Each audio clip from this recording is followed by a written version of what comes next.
l'accélération de Raka, personne ne va le revoir. Liberty Raka. Et le nouvel essai. Et le nouvel essai pour l'ASM Clermont-Auvergne.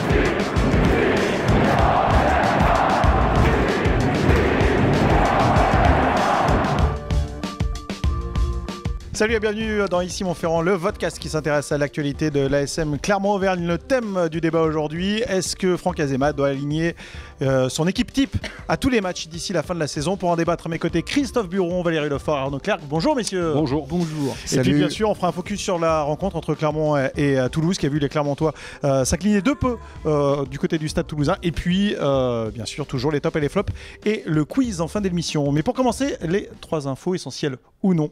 Première info, messieurs, vous savez que les Clermontois vont jouer face aux Harlequins. Ce sera ce samedi au stade Marcel Michelin. Eh bien, les Harlequins se sont inclinés à domicile ce week-end d'1 point face à une équipe que Clermont connaît bien, puisque c'est la dernière qu'elle a affrontée en challenge européen. C'est Northampton. Victoire de Northampton 20-19 sur la pelouse des Harlequins. Deuxième info, là c'est incarné, c'est plus sympa, c'est Camille Lopez qui est une nouvelle fois papa, si j'ai bien suivi, il est papa pour la 3e fois. Et cette fois-ci, il l'a déclaré sur les réseaux sociaux, enfin du rose, il est papa, une petite fille. Voilà.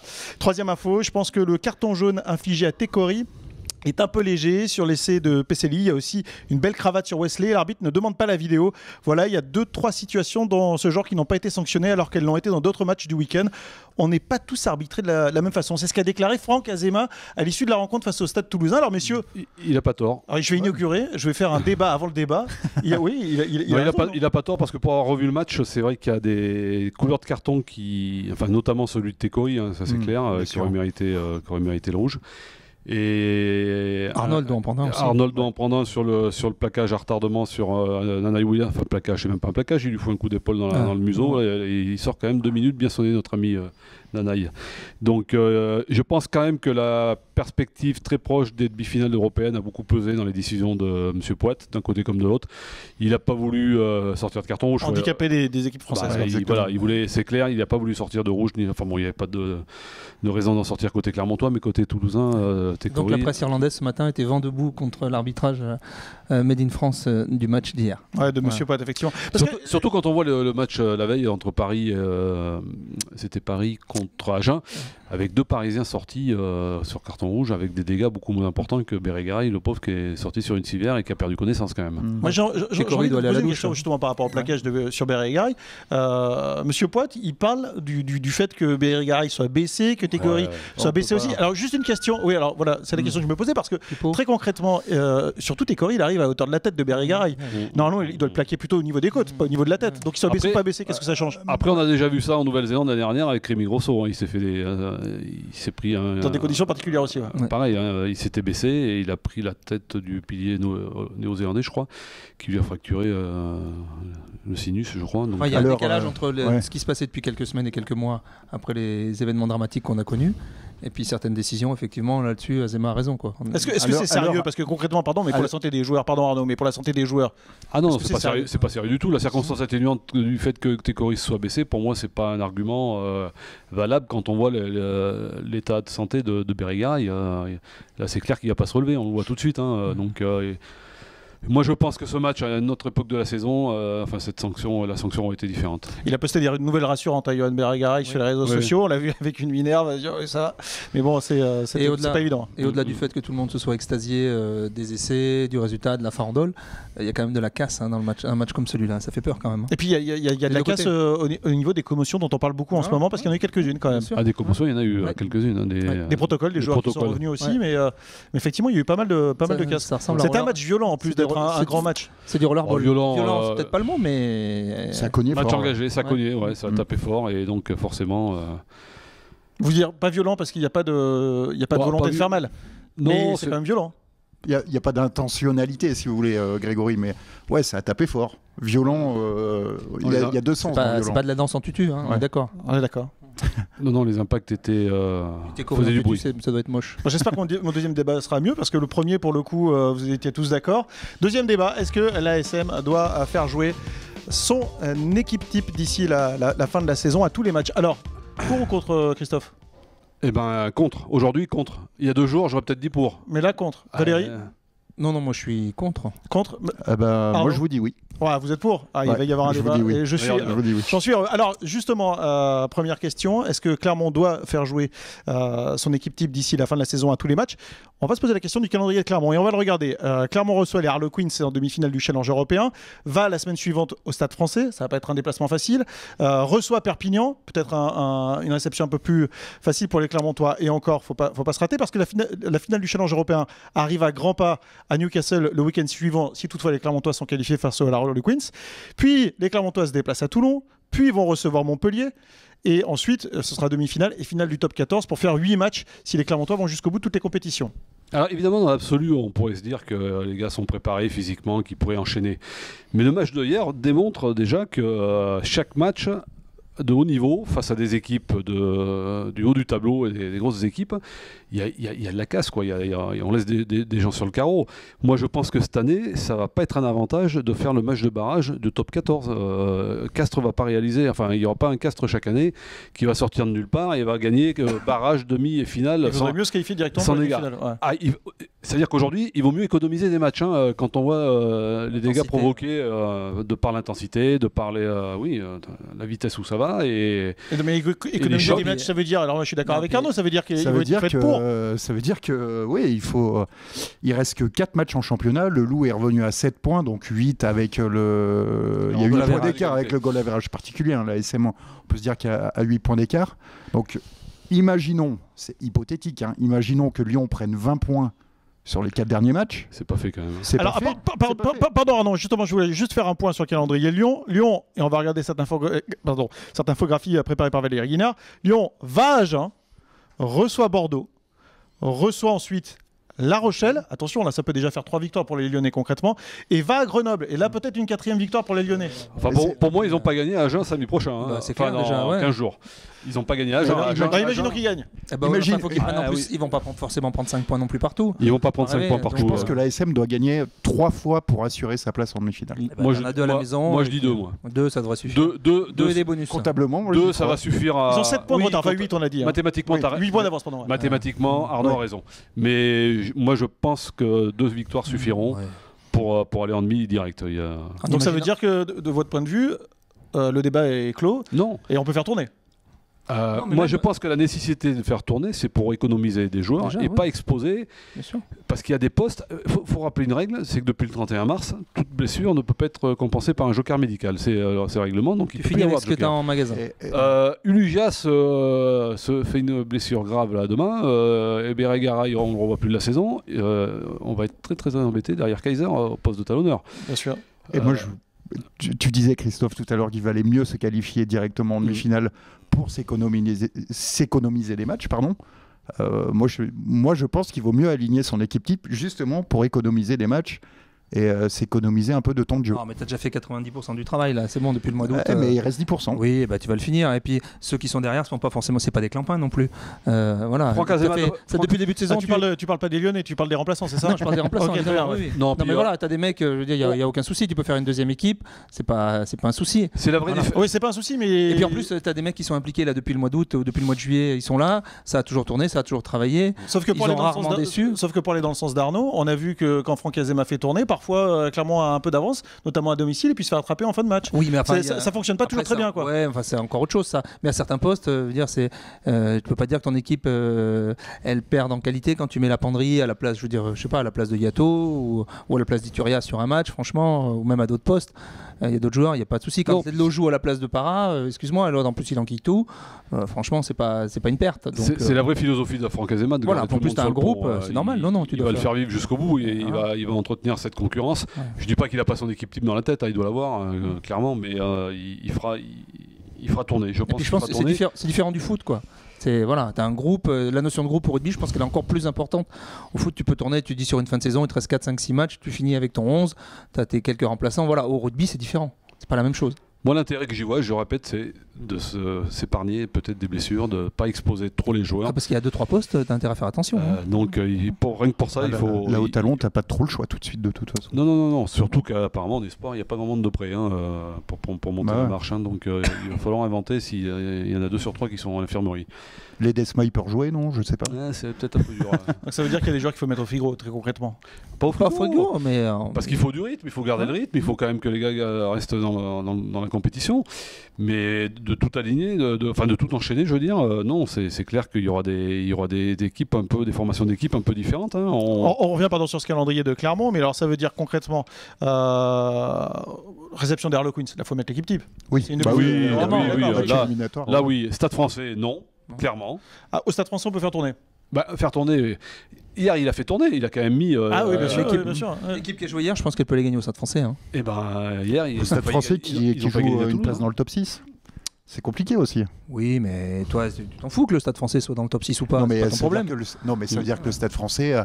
Le Stade Français va faire jouer son équipe type. Donc alors, juste un truc, alors, je ne veux pas ouvrir un deuxième débat dans le débat, mais cette équipe de Clermont qui effectivement est capable d'aller chahuter le Stade Français, elle a quand même pris une 40aine de points hier. Et c'est pas la première fois depuis quelques matchs, il y a quand même beaucoup. Oui, alors hier, je vais mettre un bémol sur la défense, c'est que ils ont été très bons en défense sur la première mi-temps. Après, c'est les circonstances du match qui font que ça s'ouvre. Ça s'ouvre de partout. La sortie de Berry-Garay n'a pas arrangé. Il y a eu des cartons, il y a eu la sortie en effet de Berry-Garay. Et puis bon, en face c'est Toulouse qui joue tout, pour moi c'est moins inquiétant que les mais le match à domicile précédent c'était déjà ça. Le Racing, oui, et Northampton, c'était un peu différent. Et Northampton c'était déjà ça, alors peut-être dans un contexte encore particulier, encore différent. Northampton ici, ils prennent 5 essais mais il y en a 3 en 3 minutes, donc voilà, c'est la lumière qui s'est éteinte. Ça reste quand même une défense qui... C'est plus le Racing qui vous inquiétait? Ouais, peut-être, ouais, et encore le Racing, oui.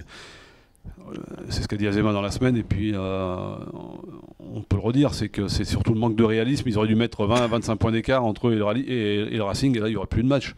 C'est ce qu'ils n'ont pas fait. Enfin, quoi qu'il en soit, le ratio est trop important. Prendre plus de 38 points par match depuis 3 matchs, en moyenne, c'est énorme. C'est trop. Oui, mais si tu en mets 40 de moyenne jusqu'à la fin de saison, oui, mais enfin bon, certes, tu mettras pas 40 points. Mais ça s'appelle du Super Rugby. Donc après, Clermont reçoit Perpignan, donc là on peut faire tourner, concrètement. Ouais, c'est ce qu'ils disaient à Montpellier aussi.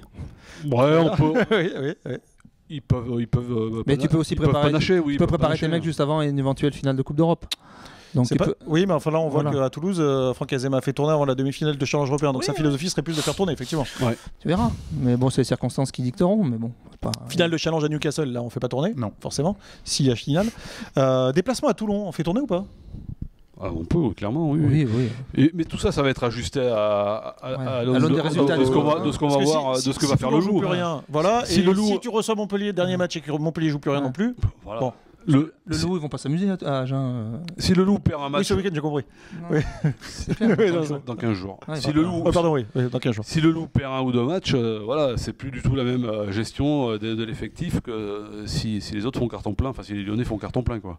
Donc ça veut dire que dans ces cas-là, pour revenir à ce que disait Arnaud, on met une équipe plus compétitive. C'est une obsession. Non, mais c'est la question du débat. Donc forcément, je vous titille. Bon, pour revoir les compos d'équipes qui ont été alignés sur les matchs de challenge, il y a des joueurs qui ont essentiellement joué les matchs de challenge. On va prendre un exemple. Pour moi, Betham, il va faire la demi-finale contre les Harlequins, je pense, peut-être, et il fera peut-être la finale, mais on le verra peut-être pas en phase finale du top 14. D'accord. Peut-être. Voilà. Okay, ou peut-être pas. C'est mon idée. Ok. Tu veux développer ou c'est-à-dire que Betham, c'est le meilleur marqueur du challenge. C'est un gars qui a enchaîné les titularisations. Ils ont tout gagné jusqu'à maintenant. C'est-à-dire que c'est un joueur sur lequel s'est appuyé Azema pendant ces matchs-là, pendant les doublons notamment aussi. Donc c'est un gars qui a beaucoup joué. Mais sur une phase finale de championnat, demi et finale de top 14, je suis pas sûr qu'il ait sa place, qu'il soit utilisé comme titulaire dans le 15 à ce moment-là de Franck Azema. Mais il peut être sur le banc aussi. Il peut être aussi sur le banc, oui. Donc effectivement, tu peux difficilement dégager un 15 majeur, tu vas dire. Un 15 titulaire, quoi. Attention, il faut parler dans le micro, Valérie. Je pense que Azema a sa trame dans sa tête, mais effectivement, à certains postes, il y a la forme du moment qui joue. Voilà. Est-ce que la compo de la finale du challenge sera la même que celle de la finale du top 14 s'il la joue? Je suis pas sûr. Non. C'est clair. Voilà. Puis ça dépend aussi de l'adversaire, ça dépend qui. Alors là, c'est fin du débat. Si tu joues Toulouse, non, mais si tu joues Bravo, alors là, vous avez complètement noyé le poisson, bravo. Mais, non, mais je comprends. Donc vous êtes toujours. Toulouse et Castres, c'est pas les mêmes adversaires. Bon, vous pouvez commenter effectivement et nous dire si vous aussi vous souhaitez que Franck Azema aligne son même 15 types d'ici la fin de la saison ou non. Vous rangez du côté de l'avis d'Arnaud, du côté de l'avis de Valérie et Christophe. On va clore donc ce débat et on va passer à vos top et flop, messieurs. Christophe. Alors ton top. Mon top, ça va être alors un joueur du Stade Toulousain, dont j'ai dit que c'était un joueur moyen pendant des années, qui s'appelle Sofiane Guitoun, et qui le fait qu'il ait été repositionné au centre est vraiment une réussite, et il confirme que c'est un très très bon joueur. Il a fait un gros match hier encore. Ouais, c'est un joueur que je trouvais plutôt moyen quand il jouait à l'aile, quand il jouait à Perpignan et à Bordeaux. Et là, il avait été un peu international par accident, donc il faut reconnaître que là, il a quand même franchi un cap et il s'éclate dans ce jeu du Stade Toulousain. Et à ce poste de 3/4 centre, c'est un joueur d'espace, un joueur qui sait jouer dans les espaces, dans les défenses. Tu le vois aller au Japon, toi? Ah, je sais pas, non, là, c'est pas gagné là. Mais pourquoi pas? Enfin, il mériterait. En tout cas. Donc c'est mon top. Top. Je crois que Valérie et Arnaud ont des tops et flops qui ont à voir l'un avec l'autre. C'est-à-dire vos tops et vos flops ont à voir l'un. Oui, je sais pas. Christophe, donc je vais demander ton flop tout de suite. Ah, mon flop, tu veux mon flop tout de suite? Et bien mon flop, c'est l'Union Bordeaux-Bègles. Cette équipe qui pour la énième fois va rester aux portes du jardin et qui va... On n'arrive pas à confirmer du côté de Bordeaux. On s'installe dans le championnat certes, mais on n'arrive pas à devenir une grande équipe. C'était presque pathétique samedi parce que c'est une équipe mais gagnée par la fébrilité, qui était incapable de jouer, qui n'a pas voulu jouer, donc c'était du non-jeu, et qui est tombée sur une équipe qui à cette époque de l'année devient injouable parce qu'elle resserre sa défense, elle est très forte sur les fondamentaux. Elle a un énorme casse-bonbon en numéro 9, donc qui a fait péter les plombs à Sorin, qui est complètement sorti du match. Et pour moi, c'est mon flop parce que c'était le match à pas perdre. Et là, sauf exploit de leur part, mais je ne les vois pas. C'est une équipe qui est en train de piquer du nez. Ouais, comme chaque année, la même période. Enfin, avant, c'était plutôt dans la saison. Là, on les voyait beaux, mais c'était le match à pas perdre. Là. Et là, ils ont perdu le match qu'il fallait pas. Est-ce que ça veut dire que le Loup va prendre 5 points quand l'UBB va aller du côté de Gerland? Très bonne question, Arnaud, merci. Tes top et flop, ça va être une belle demi-finale, ça. Alors, mes tops, moi, ça va concerner le rugby régional et les demi-finales de Ligora ce week-end. Mon top, c'est l'équipe de QC qui était face aux Servettes de Genève, c'est ça? Résisté face aux Servettes de Genève, oui. Qui a perdu 25-23 avec un drop des Suisses à la dernière seconde. Alors qu'on leur promettait l'enfer, hein, le Servette de Genève a des moyens hyper conséquents pour cette division de préfédérale. Oui, c'est l'idée. C'est pas un club pro, mais c'est l'idée effectivement de créer une structure pro, de préparer quelque chose de pro du côté de Genève. Ils ont un stade de 30 000 places, ils ont des préparateurs physiques, ils veulent jouer en top 14. Avec cet accent, Valérie, que tu maîtrises déjà. Puis ils ont des joueurs, ça soit qui sont affûtés physiquement, ça joue vite, ils sont techniques. Et cette équipe de QC a été admirable de courage, d'abnégation. QC qu'on avait eu la chance de voir la semaine précédente en direct sur Sport Auvergne, puisqu'il s'était imposé face à Saint-Flour. Non, Brioude. Brioude, pardon. Brioude, oui, pardon. Oui. Et ça me fait mal au cœur de dire ça, mais oui. Donc les Suisses ont failli être chocolat, quoi. Ouais, voilà. Et des QC-tois qui ont été admirables de courage, ça s'est joué à 10 secondes près. C'était un véritable exploit de battre ce Servette de Genève. Et ton flop? Mon flop, c'est concernant encore ces demi-finales de Ligora. Et je vais pas me faire que des amis là-dessus, mais faut. Déjà pas beaucoup. Les équipes, c'est devenu insupportable d'arbitrer des matchs de séries régionales. Enfin, je sais pas comment font les arbitres. Peut-être que la fédération leur paye des stages de yoga ou de sophrologie, mais parce que ça conteste beaucoup, c'est ça? Ça conteste sans arrêt. Enfin, il y a eu un match, là, je sais plus lequel était-ce, mais les deux staffs des deux équipes disaient qu'il y avait du favoritisme. Donc, on arrive à un truc, c'est invraisemblable.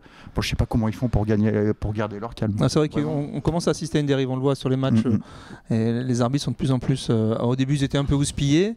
Maintenant, on arrive même à entendre des insultes ou des choses qui sortent du cadre. Et c'est vrai que ça devient problématique. Il n'y a pas de temps mort dans les. Est-ce que c'est un problème de société? C'est un sport qui est malade depuis qu'il veut se faire plus gros que le football, ce qui ne se fera jamais. Et voilà, c'est les dérives du foot où c'est monnaie courante. Enfin bon, contestation. C'est des choses qu'on voyait pas qui aujourd'hui commencent à se faire jour. Je n'ai pas vu un seul match ce samedi à Rouen où il n'y avait pas de contestation. Ça sert à rien. Ça sert à rien parce que l'arbitre va pas revenir sur sa décision. C'est un moyen de mettre la pression quand même. Mais bon, c'est pas. Je comprends. Flop pour toi, Arnaud. Il y aura de l'arbitrage dans tes top et flop, Valérie, ou pas du tout? Oui. Ah, vas-y, on t'écoute. Ouais. Dans le flop, c'est la décision de Monsieur Poit concernant Técori. Ouais, dont on a parlé tout à l'heure. Voilà, moi je pense qu'il doit faire abstraction du contexte. Et mettre le rouge comme il se doit. Voilà. Et j'aurais dit la même chose si j'avais vu un match du Leinster et qu'un joueur soit concerné en Irlande. Pareil, voilà. La faute, si elle existe, elle doit être sanctionnée sur le moment et non pas imaginer voilà, et trouver des arguties pour dire le joueur s'est baissé, patin, coup fin. Non, voilà, et c'est dangereux. Et un joueur qui sort sur civière avec une minerve, c'est un rouge, point. Ton top? Le top, ça reste toujours sur... Pardon, parce qu'on a vu quand même un match assez sympa. Et donc c'est... Je vais y arriver. Thomas Ramos, qui fait 9 sur 9 au pied. Et je pense que Toulouse peut lui dire merci. Voilà. Et l'écart de points, il est pas conséquent sur le résultat final. Il t'a bien plu sur ce match. Et je pense que Ramos était intéressant. Pourtant, il a mal débuté le match. Il a balancé 2 saucisses, dont une à Colby. Il n'était pas trop bien rentré dans ce match. Mais après, par contre, il fait un 100%, il fait 27 sur 27. Et je pense que Toulouse lui doit beaucoup sur ce match-là quand même. Ok. C'est dit, messieurs, on va passer au quiz. Alors pour le quiz, je vais vous proposer quelque chose qui a à voir avec les Harlequins et les internationaux des Harlequins. Alors, attention. Oula. Je vais inaugurer en termes de règles, puisque je ne veux qu'une seule réponse. Parce que vous pouvez me citer tous les internationaux des Harlequins à chaque fois, donc ça ne va pas le faire. Donc vous n'avez le droit qu'à une seule réponse. Dès que vous avez donné une réponse, vous êtes exclu du jeu. Voilà. D'accord. Pour la question, bien sûr. Allez, on joue en 2 points gagnants. C'est parti. Alors, premier joueur, il n'a connu qu'un club, les Harlequins. Il a débuté en international, il a gagné le Grand Chelem lors du tournoi 2006 en moins de 21 ans. C'était avec l'Angleterre. Il est international anglais, 72 matchs, 65 points. Et c'est un arrière. Vous l'avez pas? L'arrière de Harlequins. C'est pas Robinson. Non. Pensez à quelque chose, pensez plus à une couleur. Brown. White. Brown. Ah, un point pour Arnaud. White. Bien joué. Mais c'est Mike Brown, effectivement. 1-0. 1-0 pour Arnaud, bien joué. Alors là, je vais faire plaisir à Valérie. Je sais qu'il aime bien les Hollandais. Il est surnommé le Flying Dutchman. Le Hollandais volant. Il a joué à Newcastle, puis à Édimbourg.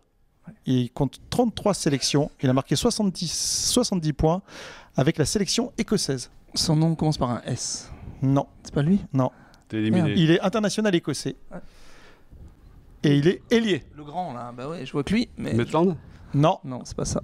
Tim, vous l'avez pas? Sur le bout de la langue. Tim Vissier. Voilà. Tim Vissier, enfin, vous voulez, quoi. Vous prononcez comme vous voulez. Ouais. Je vous ai... je suis content, je vous challenge aujourd'hui. C'est rare, d'habitude je me fais retourner, là je suis content de vous mettre un peu de difficulté. Troisième question. Il vient du Racing 92. On est toujours sur les Harlequins, ça? Toujours les Harlequins. Son dernier club, c'était Racing 92. C'est international gallois, 93 sélections, autant vous dire un peu quand même, 65 points. Il a gagné 2 fois le challenge européen, une fois avec Cardiff en 2010 et une fois déjà avec les Harlequins en 2016. Il joue là? Il joue à Harlequins. L'Idiot? Non. Non, c'est... Non, ouais. Jamie Roberts. 1 point pour Christophe. Et donc tout va jouer sur cette dernière question. C'est la question bonus à laquelle Valérie tu ne pourras participer puisque tu n'as pas encore marqué de points. Ça joue entre Arnaud et Christophe. Pardon.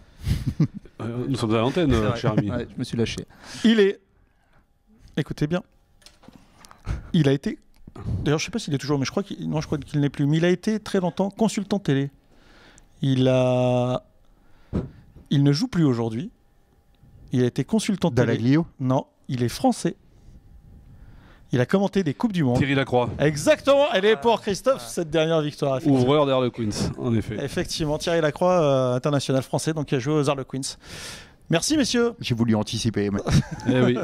Ce podcast est désormais... T'as voulu faire l'intérieur, mais c'est pas vieux singe qu'on apprend. Non. Ouais. Le podcast est désormais terminé. Vous pouvez bien sûr suivre toute l'actualité de l'ASM Clermont-Auvergne sur lamontagne.fr, sportauvergne.fr et puis bien sûr dans votre journal. À très bientôt. Ciao. À bientôt. Ciao. Salut. Désolé pour le gros mot. Hein.